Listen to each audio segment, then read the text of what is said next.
we had a really good training session with Zoe here today. So I've been able to show her through the exercises, and now she's actually back in the gym going over those a little bit more, so making sure she's actually getting all her reps and sets in, and that's really good. So that also gives her a little bit more confidence in the gym as someone who hasn't been there very often.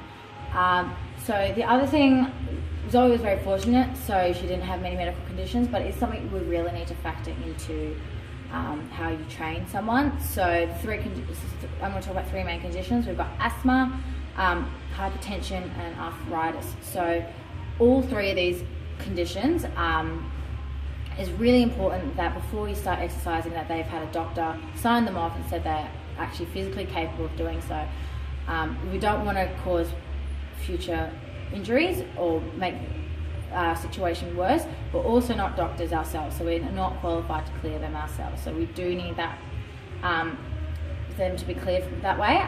So first of all, we'll go through those individually. So asthma, it's really important that if they do have asthma that you ask them to bring along their medication or puffer, just in case, especially when you're exercising, your breathing does increase, and as a result there may be some sort of irritant. So asthma is a bit of an autoimmune disease of the lungs, so it can be triggered, for instance, by the rapid onset of breathing.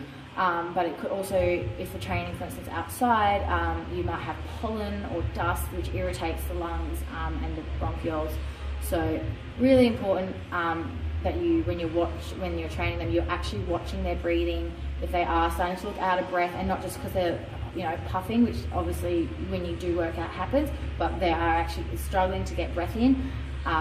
Really good idea that you also know where they're keeping their puffer, so where their bag is stored, so in case it is in their bag and an emergency does happen. Really useful to know.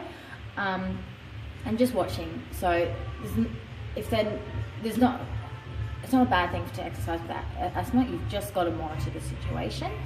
Hypertension, so that is high blood pressure. So really the same with low pressure as well. You do need to watch. Low pressure is obviously healthier, but sometimes people with low blood pressure get a little bit dizzier when they work out. But high blood pressure, again, make sure they are cleared, because too high blood pressure, if you're working out, you're just increasing your heart rate, and that could be too much pressure. So really important that you, again, monitor that. Look for their facial colouring. If they're getting really red, that's usually a sign of the blood flow trying to cool down with a lot of pressure. Shortness of breath, really good to have water on hand. To be honest, with all 3 of these conditions, if they're getting too much, sit them down, give them water. Don't push them to their limits if they already look like they're at their limits. So the other one is arthritis. Now arthritis is commonly perceived as being a condition in older clients. However, there are definitely situations where people as young as 16 have arthritis, especially rheumatoid, which is a autoimmune condition that sort of attacks the joints. So really important here that you know, and they know from their doctor, what they can do. For instance, if they've got lots of arthritis in their hands, that may alter their mobility. Exercise is not bad for people with arthritis. Again, to be honest, it's almost a case for some people, move it or lose it. So you just need to make sure it's controlled, that if they're doing weight, it's not too heavy. If they're running, they're not running to a way that's going to cause them pain.